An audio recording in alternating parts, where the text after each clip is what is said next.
wired into technology transformation, this is the Digital Bulletin podcast. Hello, listener. Thank you for once again tuning in to the Digital Bulletin podcast. This is episode number 11, and joining me as ever, we have, from a thoroughly relaxing week off, Digital Bulletin CEO, Romilly Broad. Hello, Romilly. Thanks very much. Hello. And the man behind the words, it's content director, James Henderson. Good morning. How are we doing, chaps? Rom, you're going to tell us now that you're glad to be back at work, aren't you? Yes, because there's no such thing as a proper break at the moment, is there? What you do is you just stop doing one routine and replace it with another, especially if you've got two kids, you know, who are also landlocked, as it were, in terms of not being able to go anywhere. But, you know, it's nice, I suppose. Nice and sunny. Can't complain. Well, now you've escaped to the sanctuary of your office. James, how are you doing? You've escaped a dentist appointment today? I have. I was really pleased to actually get the call off them. They said we're going to have to move it forward a couple of weeks, so kick that can down the road. No one likes it, do they? You know, and it was a checkup, and I still didn't want to go, to be honest. So I was quite pleased. I still don't understand how socially distanced dentistry works, but there we go. Lots of gloves and stuff, I imagine. It's the one thing you could think of that you probably don't want to do if your requirement is to avoid, you know, breathing stuff in, right? I mean, it's a very intimate thing, dentistry. Well, uncomfortably intimate. Yeah. One might say. But yeah, I don't envy dentists. It must be quite difficult for them. Absolutely. Well, we've got a lot to get our teeth stuck into today, listener, and I didn't even write that one, so that's ad-libbed. On today's pod, we are going to get stuck into the US Department of Justice's thorough examination of Silicon Valley and what it all means and might mean. Plus, we have an exclusive interview with Shuki Licht, the Chief Innovation Officer of fintech giant Finastra. But first, here's some news. Here's a breakdown for you of some of the biggest stories we've covered in the past few weeks, and let's start with some jostling for publicity in the semiconductor arena. Just this week, IBM took the covers off its most powerful ever data processing chip. That came a few days after Intel, on Intel Architecture Day, it's like Christmas Day for chip engineers, that, revealed its own chip that promised a 20% increase in performance. Now, we've seen IBM, Intel, and AMD talk the talk in recent weeks as competition in that industry hots up. Now, TikTok is one company that has also been in the headlines for a number of reasons, not least around a prospective part buyout from Microsoft and indeed Oracle, I saw in the news today. We told you how it has also invested $200 million in its first European data center. Unsurprisingly, it's going to be in Ireland. I'm surprised they still got enough data center plots out there, but never mind, they must have. We've also seen Google pay $450 million for home security firm ADT. We know smart homes are a big battleground for Google and its rivals, so that was a fairly significant move. And elsewhere, Liberty Global has completed the expensive buyout of Sunrise. Amazon has made its move in the quantum computing space, and Nvidia is lining up the acquisition of ARM. Now, as usual, listener, you can discover the original reporting on these stories and many more via the Bulletin on digitalbulletin.com. But now, as I said, we're going to turn our focus to Silicon Valley and the ongoing antitrust inquiry into big tech.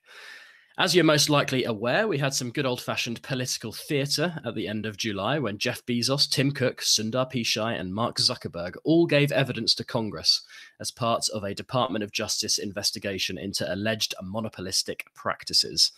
Let me just say at this point, we are awaiting the DOJ's reports from this far-reaching inquiry, and nobody at this point is really any the wiser as to what will eventually happen here. But James, first up, what did you make of the hearing? It was quite surreal, wasn't it, really? It was quite surreal, and being the geek I am, I didn't watch the whole 6.5 hours. I just want to put that out there right now. But I did watch the sort of opening comments, and they each had sort of 5 minutes to make their opening statements and tell the House how innocent they all were, and how, you know, what massive contributions all the company had made to the United States, and how they weren't anti-competitive in any ways whatsoever. I watched. It was really odd, and the main reason I watched it actually was because it was so odd. Because these guys are people that you hear from them when they want to be heard from. You know, when they do their keynote addresses in front of sort of whooping audiences in pre-COVID times and stuff like that. Everything they do is very stage managed. And you could tell from all their faces that was like the last place they wanted to be. So to see these ultra wealthy guys who have sort of all this power and all this stroke having to sit there and be grilled, I thought it was pretty funny actually. It was good to see them be made to feel slightly uncomfortable. I thought it was certainly one of those sort of occasions where it felt really good for TV, didn't it? It was almost like a fictional drama that you might find on Netflix or something. Yeah, to get them all on the same sort of small screen was just so odd. They're all sat there. Some of the most powerful men in the world. They've sort of been summoned there like naughty schoolboys. Waiting their turn to have their say. I thought it was quite funny. Yeah. Did you think the virtual element helped or hindered them in getting their points across ultimately? I think it helped them because they were able to finesse a lot of what they said without people jumping in. Obviously, they had 5 minutes where they could sort of control what they were saying. And the nature of, I've seen, I think Zuckerberg's been in Congress before, hasn't he? And there's a lot of, if you go on Twitter or whatever, him sort of being grilled by them and they're able to sort of jump in. They weren't able to really do that with this setup. So I do think it helped them. They were able to sort of form the narrative how they wanted it, I thought. Certainly in the bits that I saw anyway. I know that sort of later they were grilled a bit more over certain emails and things that they'd sent before, but I certainly thought in the opening statements and how they wanted to position themselves, thought the formats suited the execs rather than the representatives. Yeah, Rom, do you have any thoughts on the concept? Well, it was very interesting from the theatre point of view, right? And American politics has always got a way of being interesting from a theatrical perspective, right? Where you have to try and almost consciously pass the content and the intent of the event itself and what the outcome is and the reasons for it happening from the theatre, which is especially at the moment just couched in all of this kind of crazy bipolar stuff that's going on, not just in the US, obviously, but everywhere. Where there's, especially, right now in the run up to an election, it's tempting to look at all of that and go, well, this is all just part of some kind of political ploy to generate headlines in favor of one side or another, etc. But actually, I thought it was quite revealing in the sense that once you dig under all of that nonsense, you do find an important issue. And I thought actually it was, my impression was that was quite well done in a sense that there weren't too many examples of politicians kind of ruining themselves by exposing their kind of their naivety about technology, for example. They were quite well prepared, and so the outcome is going to be quite interesting from that perspective, because it's going to take years, obviously, but it should be a very important outcome, you would think. Yeah, just one thing to pick up on that Rom said there that definitely came across, which was when they've done these sorts of things before, and again I come back to Zuckerberg, when he's been in front of Congress or these committees before, he's been able to bat away the tamest and most uninformed of questions you've ever heard. Actually, completely unprepared. There was definitely a step change this time. It definitely seemed more serious, and these guys, most of them anyway, when we didn't have Republicans sort of wasting time making accusations of left-wing bias in their companies. Actually, most of them were really quite well briefed and were able to if not land like a knockout blow, certainly a few nasty jabs, definitely. Yeah, well, each of them had their kind of allotted slots, didn't they? And they had like a time counter ticking down on their slots, so they could they had to have brevity in their questioning. But you're right. I think each congressperson really had a kind of weight of evidence that they'd brought with them and examples of, because what we have to remember is that this hearing was the final act really in a months long investigation, which is investigated these companies in finite detail. And I think so it really did put them under pressure. Rom, obviously this happened a few weeks ago now. Yeah. We're still awaiting the report ultimately on what the outcomes are going to be. Where do you think this is going to go?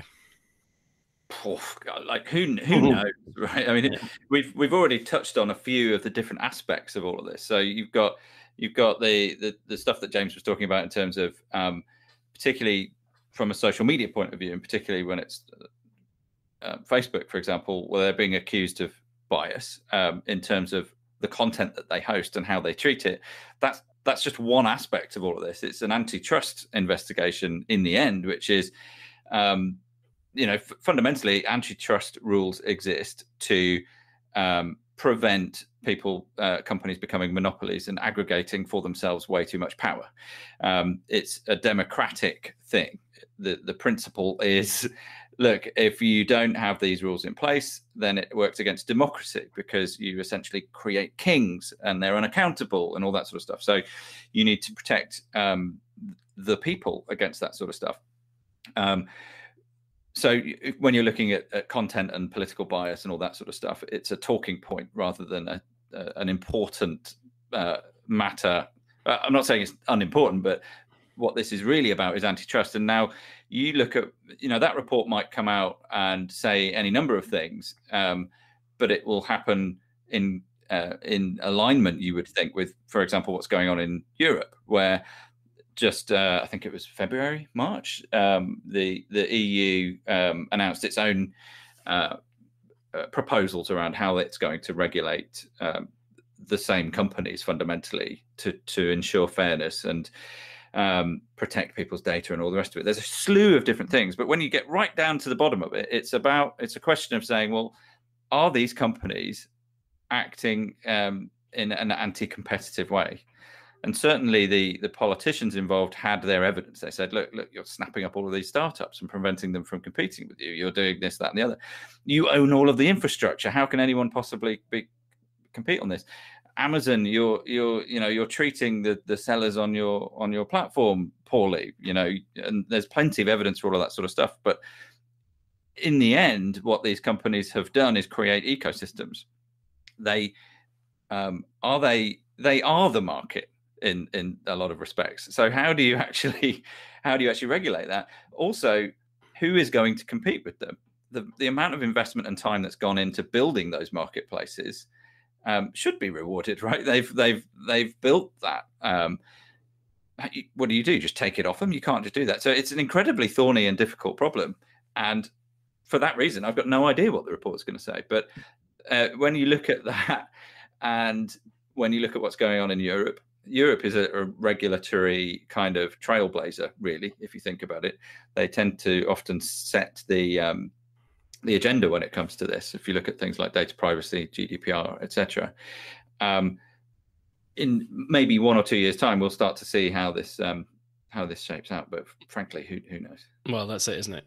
I was going to make the point that the reason this is so complex is because, as you said, Rom, these companies are the founding fathers of this industry. They are so ingrained in it, and really, legislators have no kind of legacy to fall back on, or no kind of precedent with this. And James, America's economy is built on kind of competition and the free market and all of that. There is a contradiction there, isn't there?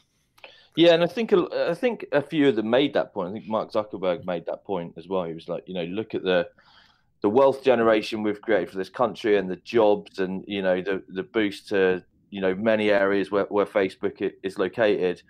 So it's a really, really tough one. I think that if I was a betting man, which honestly I'm not, I would say that Facebook probably has the most to worry about.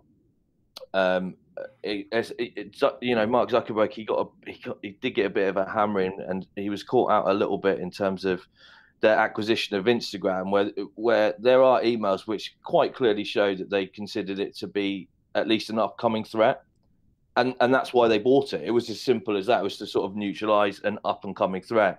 And I think Mark Zuckerberg said that there were plenty of similar platforms at the time which looks like they would go on to be big platforms, which have fallen by the wayside. And one of the reasons that Instagram hasn't is because of Facebook and the investment he's put in. But I thought he came out of it worse. But you're right.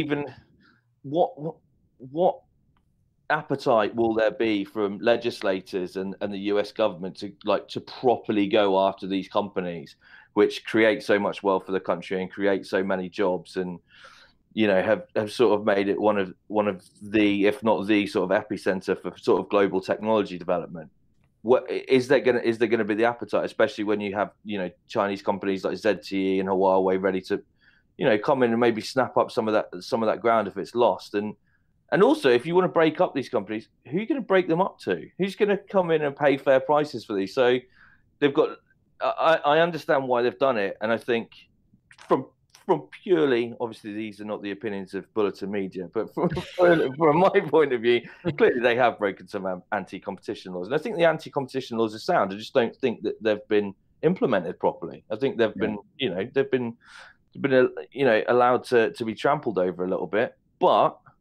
All that being said, it's sort of a bit like, well, so what? What are you actually going to do about it? Like, what really? How are you going to hurt these guys?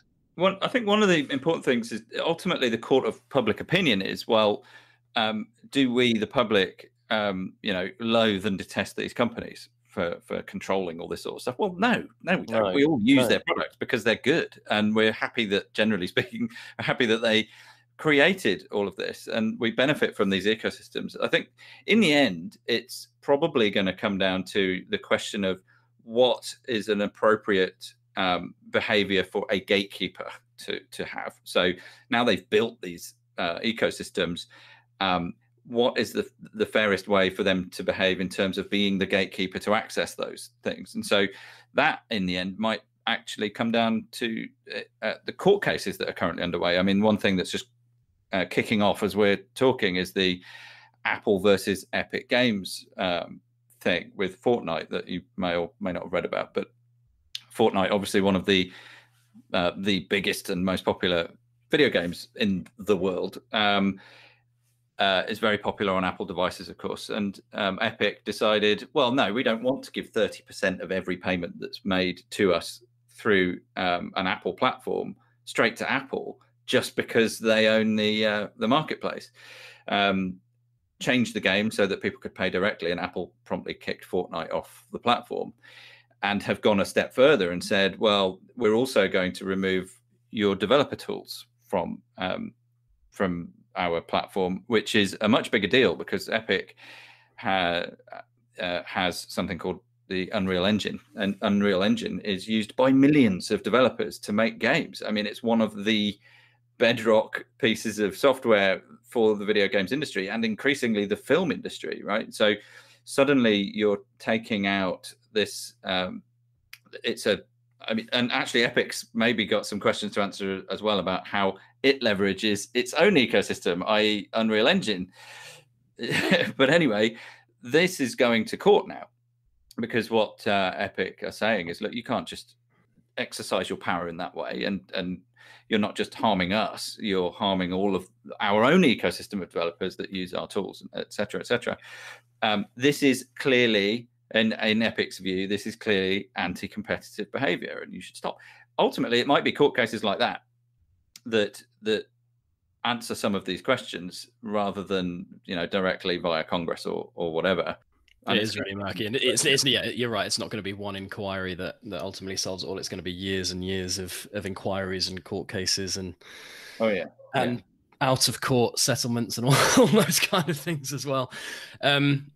James, even if the outcome of this ends up being fairly inconsequential in the short term, one positive is that this process has really shone a light on some fairly questionable goings on at some of these big companies. I'm thinking of Sundar Pichai when he was questioned and evidence was brought to him of Google promoting its own products through its search engine, and he really didn't have any answer to that question when it was put to him, and he just said, we'll go away and look into it, which is the ultimate politician's response, I think. Yeah, I think Bezos got caught doing that as well. There was something to do with how Amazon uses this algorithm to sort of define successful products, and has stood accused of using that data to boost its own Amazon Basics range, like USB cables and stuff like that. I think he was hit with that, and he sort of said, I'll look into it. So, yeah, I think that I think that it definitely does, but the one thing that I still can't, or that I think goes against them, is the point that Ron brought up, that as consumers, we use all of these products without really moaning too much. Like, I wish I used Amazon less, but I don't, because it's convenient and it comes to my door and stuff like that. So there might be politically, whether the will to sort of disrupt these guys a little bit and make them think about their own behaviors. But I think ultimately there probably isn't or at least I can't see like a public outcry, a public movement towards wanting to break these companies up or really get them to change their behaviors. And ultimately the public's the one who are putting the pounds and pence or dollars and cents in their pockets all the time. So I'm not entirely convinced there's a huge motive for them to change that much. And I'm not sure either there's the political will to make them either. So I remain pretty unconvinced, if I'm honest, about how much change we're going to see out of this. I could be wrong, but maybe I'm being cynical, which I often am. Ron, what's your opinion on that public perception point? Do you feel that people, what do you think people's views are of these individuals and of these companies? And are we slowly moving towards, people wanting them to behave more ethically? Because I disagree with James to a sense. I do think more and more people are kind of aware of this, and I think this inquiry has certainly shone a light on it, as I said. And we can kind of link this back to the Tech for Good platform that we've just launched, and these companies doing things for a good purpose and in a good way. It feels to me that there is kind of I don't want to call it a movement, but an awareness about them. But obviously, getting it to a point where there's enough of a movement to change things radically. I think we're quite some way from that, but I think in public awareness is there, isn't it? Yeah, absolutely. I think there's a few issues in terms of essentially their brand. They're under threat, particularly Facebook, and that's because Facebook is obviously built its entire business on leveraging the data of its customers, and people are now very aware of that. I personally, for example, don't really use Facebook anymore, simply because of that. It's not really a principled position. It's just like, well, I'm not really into that anymore. It's true to a degree across all of them, of course. That is something that they need to work on. How do you? And this is actually, that's in particular, that's where the EU is looking at from its position, from a regulatory point of view. How can we, the public, or as individuals, trust these companies? And so what are the rules that can go in place to make sure that they are dealing with data, personal data, appropriately? So that's one side of it. The other thing is, well, what does it mean to be a Google or an Amazon and to behave responsibly? You can look at all of them and find tons of examples of them doing extraordinarily good things. Just recently, even from our own perspective, because we have conversations with lots of people, we were able to connect an organization in Europe that's focused on diversity and encouraging women into technology. We were able to connect them with Google so that they could get a whole bunch of, they could leverage a Google program that enables NGOs like them to access a whole bunch of Google things for free, or at least with heavy discounts and stuff. So we are playing a role in helping Google to exercise some of its things that it's doing, clearly from a from a benevolent position, right? So there's plenty of things that they're doing, but overall, is the way that they're operating their business in the public, in the interest of the public good. And that's ultimately what things like the hearing in Congress are about. It comes right back to that whole, well, what is antitrust and why does it matter? And if you look at it in that macro sense, it's, well, it exists to stop wealth pouring itself into smaller and smaller and smaller numbers of people's hands. And so because with concentrated power comes concentrated wealth and growth and a growing inequality, if you like. Now, I would say that that's a big part of what is bubbling under in terms of public perception. You can see that everywhere. The divisiveness is everywhere, the politics of everything. In the end, it all comes down to that a perceived sense of unfairness and inequality. And the big tech has got a big role to play in that, because they are right in the middle of all of that. And the people that are running those companies are the ones that are, consuming this vast amounts of wealth. Now, the point is, you don't want to take that off them unfairly, but you do need to try and figure out how do the platforms and the systems and the infrastructures that these companies control be more evenly accessed, so that you don't end up with this just becoming an increasingly big problem. Unless that is solved either by regulators or by the companies themselves, public opinion will continue to shift, not necessarily in a particularly articulate way or in a coherent way, because I'm not sure anyone really fully understands how all of this kind of comes together. But they will increasingly be blamed for society's ills, if you like. So that it's a really big topic, and one that they should be focused on, you'd think.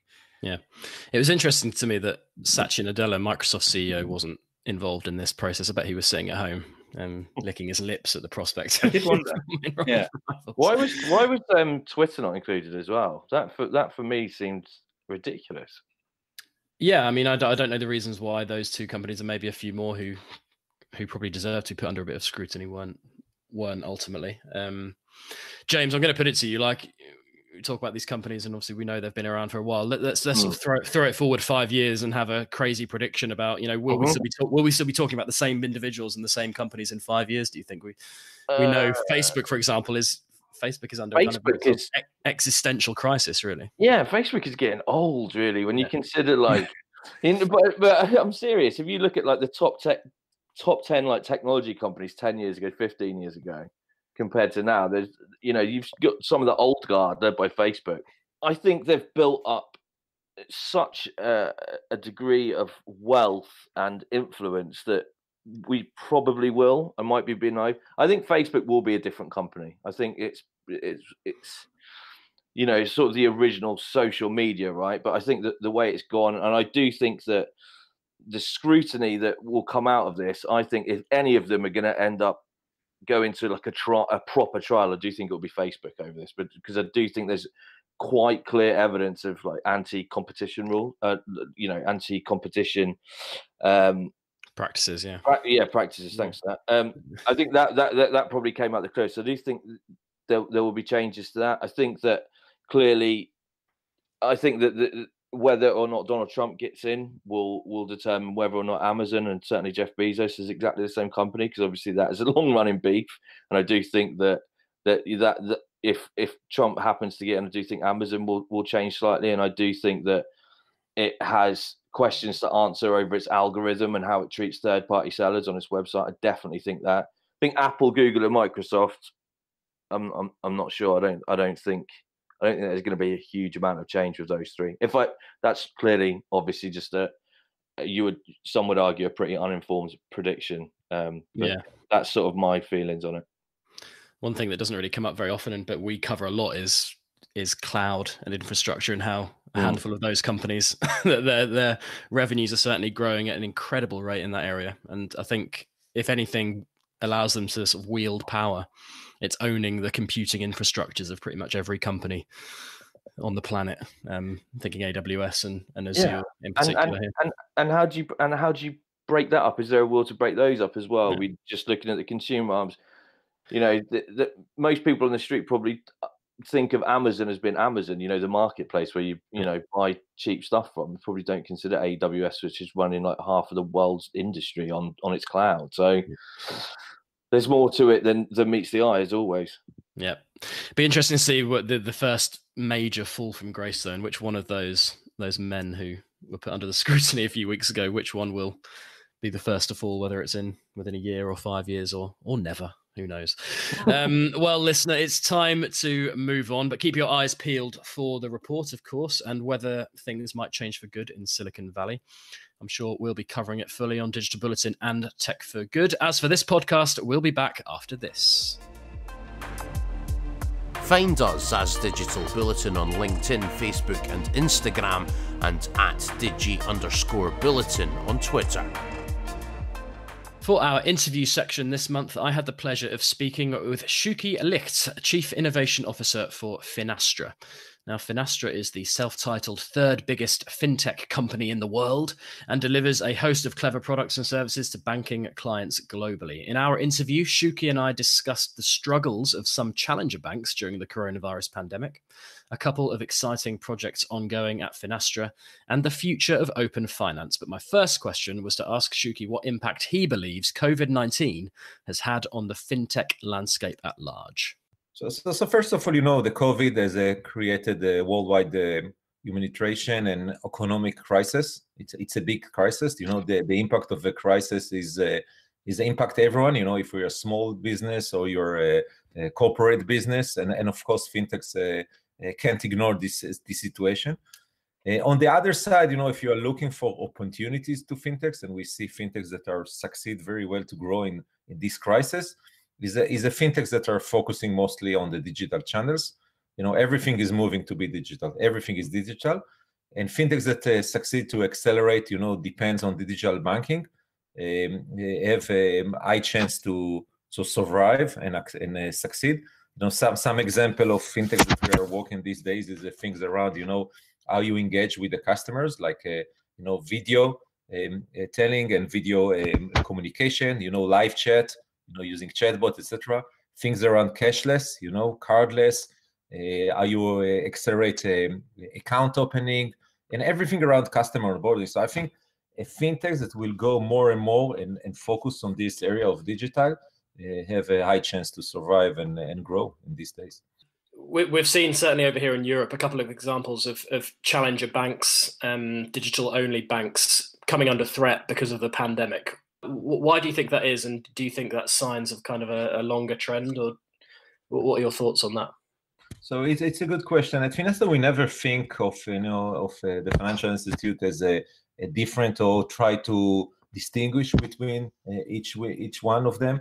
With the right technology, there can be lots of opportunities for us as a Finastra to partners with each one of them.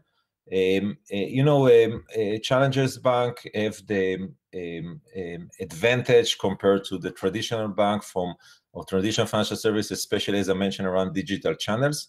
If we are going to more areas like risk management or supporting corporate and small enterprise banking, I think the traditional financial services have much more strengths compared to the Challengers Bank.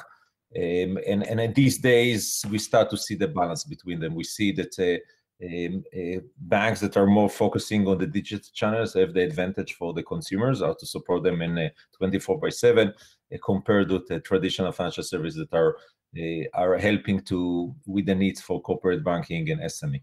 Let's talk a bit more about Finastra and how Finastra has dealt with the realities of a pandemic. Has it kind of changed the company's ambitions or timelines or anything like that, or have you kind of been able to carry on the same kind of track that you were before? Yeah. So first of all, we have been working remotely like everyone else, and the pandemic, has forced banks and corporate to relook to new reality of business and work. At Finastra, we decided to use these challenges and make them an opportunity, and we are focusing on 5 areas. And the first one is the digital channels. The second one is how we are going and forward and support, corporate and small enterprise customer for the banking. This is, as you imagine, are the most impact by this COVID-19. The third one is to accelerate our journey to the cloud. We see lower resistance for us to accelerate and migrate, customers and solution to the cloud. The fourth one is, of course, everything around data. We are massively increase our solution, for things around KYC, risk, next best product, and etc. And then the last one is everything around risk management, and we have a very good solution, the portfolio that's supporting, and we are just changing the portfolio just to make sure that we are supporting this risk management in these days. Just to mention one product that we are focus or been we announced in May is what we call the paycheck protection program. So in May we announced that Finastra is helping processing more than almost 100,000 paycheck protection program loans to date. We are supporting the community focused banks and credit unions as they provide a critical financial assistance for small business impacted by the COVID-19 pandemic. So on one end we see these challenges as opportunity, and I mentioned the 5 pillars that we are focused now, and the other side how we can be good to others and helping with example with the PPP. Yeah, it's good to hear that you're still moving along with product development in the middle of the pandemic. That's really encouraging. Shuki, you mentioned before that fintechs, obviously being digital native, really like there is opportunity. Do you think innovation is even more critical now in this kind of situation than maybe it even was before? Yeah, absolutely. We see that, and I mentioned that from digital channel, everything is digital. The situation that all your engagement with the customer been before is based on physical environment. We don't see that anymore, and we are getting more and more requirement to engagement. So from fintech perspective, we are still believe that this is the place that they need to focus on. From risk management, banks will take fewer risks across the board. They have a constraint of budget. Smaller banks will need broader risk scenario for planning capital and to be more resilience, liquidity, risk scenario, and etc. And areas like stress tests and etc. And we are using the Fusion Fiber Cloud, the platform, to be our engine or our open ecosystem to help us to bring this new capability by fintechs to the market as soon as we can. And we brought some new capability in the last months. As innovation lead for Finastra, I'm sure part of your remit is to look even further forward and look at the big kind of trends and things that are going to even further disrupt kind of the industry that you work in. First of all, Shuki, what are the most exciting projects for you that you're working on right now? Oh, there's so many, but I think two projects that I want to mention that the team works in the last months. The first one, as I mentioned, is how fast we react with the paycheck protection program. To enable the banks, especially for minority banks, to support them and help them to bring this technology and this solution into the market. It was a huge effort by the teams, and in less than a week we launched this solution. As I mentioned, we almost 100,000 paycheck protection program loans to date running our system. So it's outstanding results and outcome. A second project, we just finished a very nice hackathon. We've been participant and we won the top solution in the hackathon, and we call it a Fin Equal. And the purpose of this solution is to identify a bias for race, and to identify the areas that financial services maybe by mistake are giving some bias for people because their race or because their age or because their gender. And the system, based on machine learning, try to identify this bias, to send alert to the banks and to be aware that they have a bias, and just to bring a better and more equal solution and financial service to their consumer. Wow, that sounds like a pretty innovative and exciting project. Have you got anything more to say on that? I mean, obviously that's a very relevant topic right now, isn't it, around biases and technology? Exactly. So, and again, the team succeeded to do it through an event of hackathon. We also published that the video so people can see that and see the opportunity. We already got several customers that are willing to implement there, and we are now looking how to go through the compliance, etc., just to see that it's have the right business case, and for sure we would like to go forward and productize this solution and make it available to the market. Do you think there will be a lot of appetite for that kind of solution? Absolutely. Yeah. All the bias that are happening today in the world, especially around race, age, gender, and etc., is something that we see more and more important, especially these days. And we believe that technology can identify this kind of bias. Technology can fix this kind of bias, and also technology can make everyone more equal to each other. Yeah. And what are the other kind of major trends that you see, Shuki, coming forward on the horizon? We know the world of fintech moves so quickly. What are the major trends that you believe are going to drive the industry over the next few years?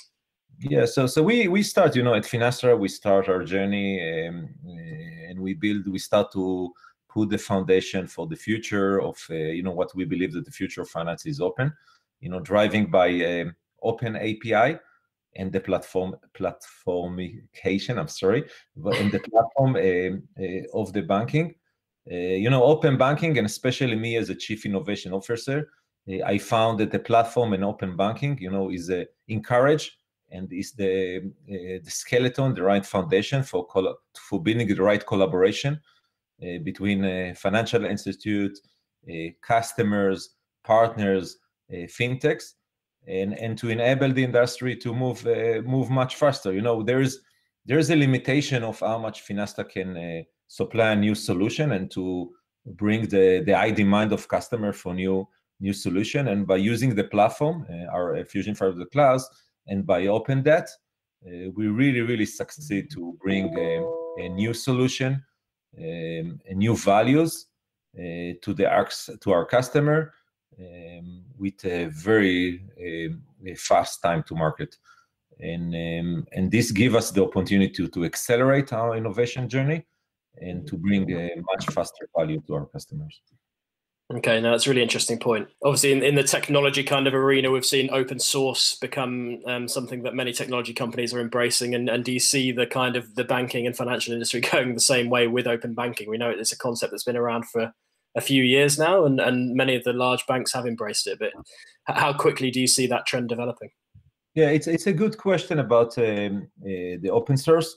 So first of all, by opening our course. So think about what we've done with the Fusion Fabric to Cloud. We massively in the last 2 years we opened all our solution and course. Today we have almost 120 different APIs, and each API, as you think about, is represent hundreds of different endpoints, and we opened everything. So everything is open today. Fintechs can go, or any partners can go to our Fusion Fabric Cloud portal, sign up, and after 5 minutes, you get an access to almost 20 different sandbox that each sandbox represent different product. He can go, try that, build his own solution, build his own innovation, or integrate his own solution, and then bring new solution to the market. We have also the concept of a Fusion Store that let the fintechs to promote their solution on the market, and then a customer, in this case the financial services, can go test this solution, see if this is something that's available, and just go and buy that and use it, start to use that. This is the open way of talking about. Is how you are starting to share your interfaces using an API, in this case to the fintechs, let them in very short cycle to build their solution, and get an access, in this case, for almost 8,500 banks that we are serving today. How excited are you, and how professionally kind of fulfilling is it to work for a company like Finastra in an industry we know financial services is being turned on its head, and you're working at a company which is kind of driving that? How exciting personally is it for you? So first of all, I'm excited. I'm at Finastra for almost 2 years. I came here by purpose, for 3 reasons. The first one, the financial services is the right place for people that are doing innovation. This is the place that everything is now. We see that in front of us is disruption, and I would like to be part of this great place that things are changing. Second one, the story of Finastra. We are one of the largest fintechs in the world, serving 8,500 customers all the globe. And also, the story about the platform, our story that we are I think one of the first or one of the leader of starting to open, as I mentioned, massively our cores, our solution, let the others start to build their solution and collaborate with us. This is the right place for us to, for me, to be. That is it, listener. It is time for us to bid you farewell. But before we do, please allow me to point you in the direction of some other stuff. Tech for Good issue 2 is out now. We lead on Intel and Accenture's efforts to save the coral reef with AI, and also investigate different tech applications tackling climate change, enabling digital learning, and supporting disaster recovery. It's a really great edition, our second edition of Tech for Good, and really attractive to look at as well. So some great design work going on there with the coral reef on the front cover. Digital Bulletin issue 19, equally well put together by Mr. Henderson, is also available for you to read right now. As ever, though, a big thank you to the panel. Romilly Broad, thank you. No problem. And James Henderson, thank you. Thank you very much. And of course, to you too, listener, we'll catch up very soon.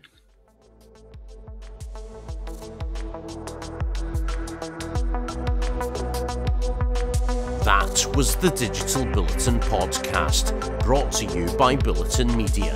Listen and subscribe to a range of podcasts on Spotify, Apple Podcasts and Stitcher. Plug in for news, features and case studies on the very latest in enterprise technology and digital transformation.